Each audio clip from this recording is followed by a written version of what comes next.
What if I told you I catch winter snapper along ancient riverbeds beneath Port Phillip Bay? And down there in the cold, dark depths, that's where the big reds cruise.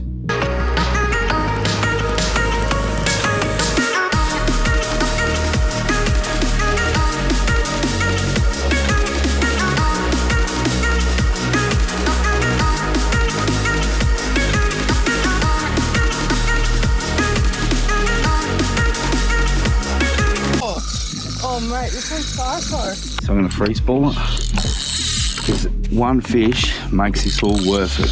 These riverbeds were formed over 60,000 years ago, before the ocean flooded the land. Now they sit silent, hidden beneath the waves. The snapper cruise up and down these beds. Big fish, smart fish. This is a bit like Shark Tank. Yeah, just put him on the spot and start filming. Nah, so tomorrow, guys, we're going to go out with George and we're going to try and catch some snapper and some squid. And Charlo's just dropped over this new Seeker. New toy. So we're going to go play with that. How are you, George? How you going, boys? And let us launch and we'll get out the front here and we'll have a chat to you.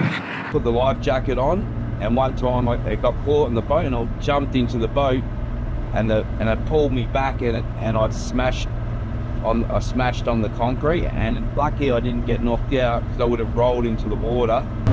We're all rigged up and dressed up for a day on the water, and some tips I can give you is always wear your thermals, bring a jacket. They sound like stupid tips, but it's the difference between you having a good day and you freezing your balls. Yeah, can't say that, sorry. And I want to apologise to the females that are watching, because there's 10% or something on my channel are female. I always say boys, so I just want to apologise. I should say guys. Some clean water, look at that. So the plan today is we're going to try and catch some squid first, and then we've got a long run for the snapper. I'll start pulling them in for you, mate. Yeah, good. Port Phillip. All right, that's a piss ant. Port Phillip Bay is a really interesting place. 60,000 years ago, the whole basin sunk down from fault lines, and there was actually rivers running through the middle of Port Phillip Bay, and Port Phillip Heads was blocked by like a big, I don't know the correct terms of saying any of this, but by a sandbar, and that eventually eroded away. And then we've got the Great Sands now that feeds all the sand to our beaches, which is Mud Island.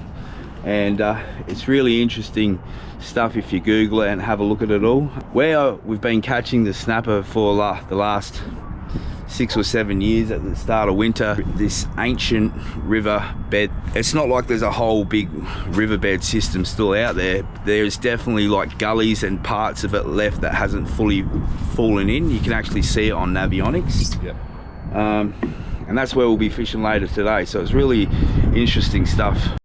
And while I was waffling there, I've got a squid on here, because I've just come to a spot where I can do the intro, but I know there's also squid here, and he is a big one. Oh, no, he's not big. He's a little whipper. Look at him going crazy. See him there going crazy? Oh, you got me. He got me. He's a good metre away from me too.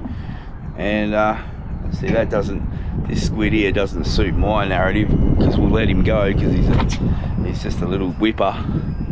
What's the most important? Why are we trying to get squid? For snapper bait, that's right, George. Thanks for reminding me, brother. There's only 3 baits I've ever had success on: squid rings, sowie, and pilchard. And the problem with pilchards, the flatties get it. Because we're fishing mud, the flatties come in. Then the sowies are good. They're really good. Squid heads are they just don't, for whatever reason, the snapper don't like crunching baits. They just suck them down. They actually sit on the bait, and then you'll see the rod buckle like a pinky does, and it'll just half go down, and they'll feel something, and then if you don't sort of lift into them or strike into them, they'll spit the bait and swim off, and that's your one shot you had at a snapper for the entire day. The reason I just use squid rings, when the water temperature drops, they don't really you can sit out here where we're going later on for 4 hours and not even get one bite. So it's really tough what we're going to try to do. Hopefully this weather gets better, and I think I'm on a squid. There's a little squidsy. Oh, you little.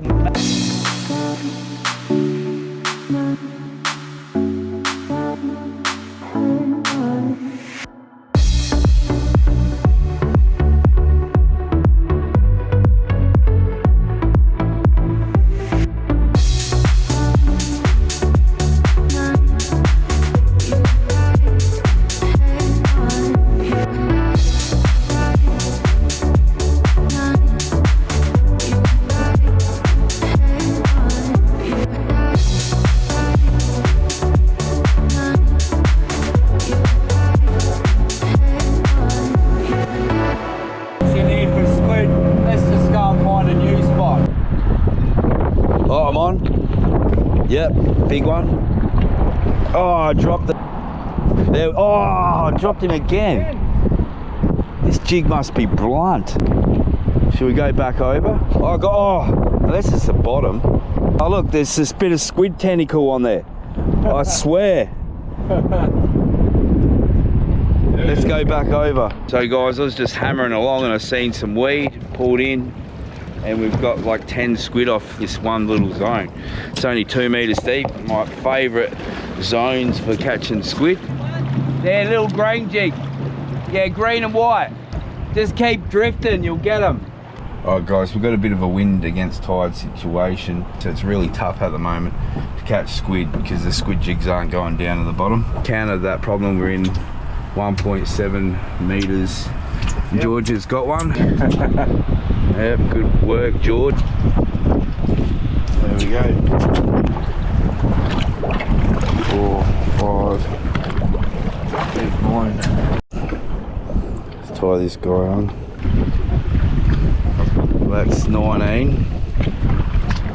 19 little small fry. Beautiful. Hang him out there.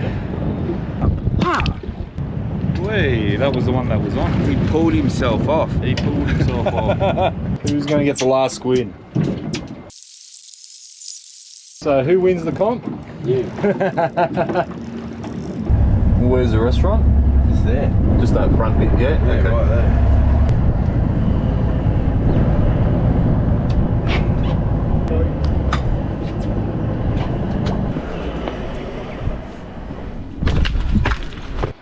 What's your favourite fish to catch? Snapper. Snapper? What's your biggest snapper? Hey? 50s. Oh, my biggest is 35. Centimeters. Yeah. Oh. Take it away, you said? Yeah, yes, please. Do you know REEDY'S rigs? No. Yeah? Yeah. Oh, not in person, mate. Sells them at VCF and stuff. That's a funny sign there, eh?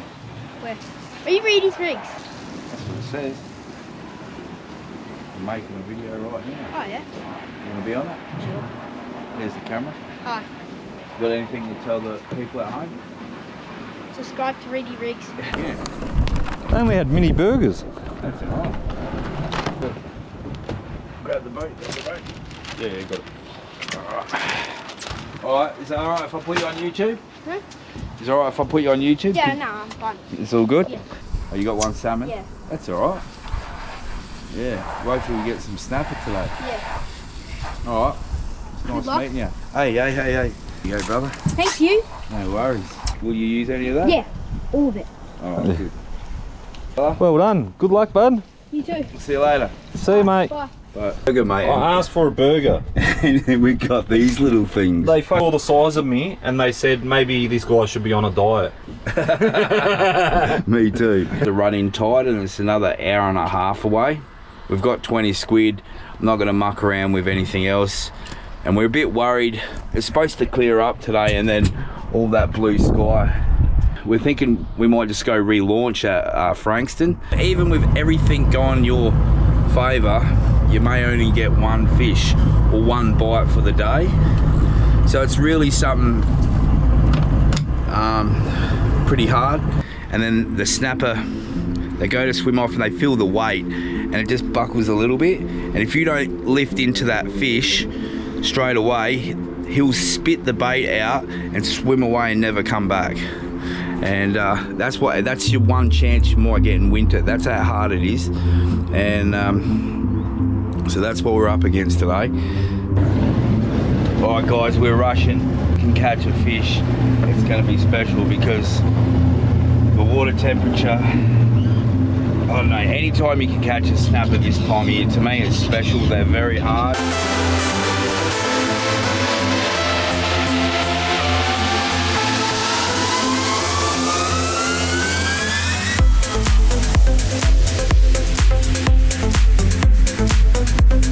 They must just cruise up this channel, and I'll tell you how I know. This has happened multiple times. So I've been out fishing where we are, and then my mates maybe 300 meters to the north in the same gully or ditch or whatever it is, old riverbed, we'll be sitting there and you'll just see a seal out of nowhere, and then out of the blue you'll just, like while the seal's got literally going past your boat, you'll get like a pinky buckle. If you're good enough, you hit it, you got the fish, you wind it in, you think you're gonna lose it to the seal keeps going, he's heading north in the gully with the running tide towards my mate's boat who's 300 meters up in the gully, and then you see the seal go past his boat, and then he gets a little pinky bite, and if he's good enough, he catches the fish. I remember you need the fresh squid with a high barometer on a running tide to be in a certain area, certain time of year. If that sounds too hard, maybe you should just go and bake a cake or wait to snapper season when you catch them on structure. And occasionally you get rewarded. A big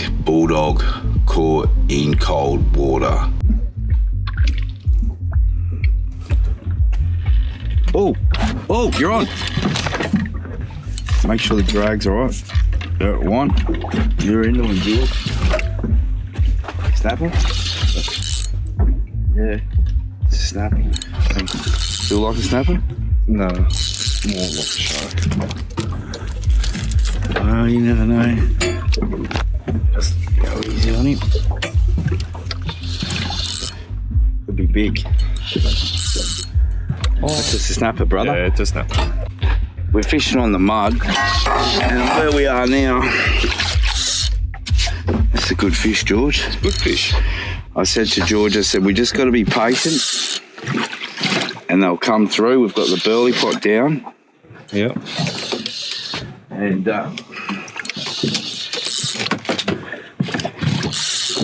we're nearly in winter. We're a week out of winter. That's a good fish, George. Is that one on that one? I don't know, so I'm going to freeze ball it. Because one fish makes this all worth it.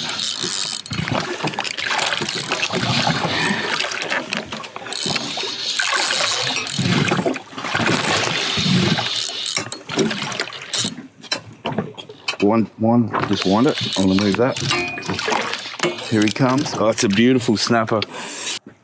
We done it, George. There we go. We done it, man. I think it was that war music we put on at the start. Yeah, the war. He's a good fish, man. Have a look at that. Very good fish. Have a look at that. All right. There you go, boys and girls. It's George's fish. Cracker or winter snapper, you'd say. A few days to winter. Picked this day to come out in Port Phillip for two reasons. The middle of the running tide starts in the middle of the day, and the barometer right now is 10:33. So that's pretty much the best conditions we can get. So happy that me and George have come out here, and it's a good fish. I can feel his big head shake. Good fish. And we all love catching fish, and obviously I love snapper and whiting and what I catch, but there's other people that love other fish species, and it's just great to be out doing what you love. It's a good fish. Nice fish. Yeah. Ooh, nice fish. Yeah. We close? Nah, I haven't even moved him yet. Yeah. Yes, it's You all right. got that? Yep. Now have a look at this. Have a look at him come up. He's a big bulldog. He's a big one. Well done. Thanks, George. Nice fish.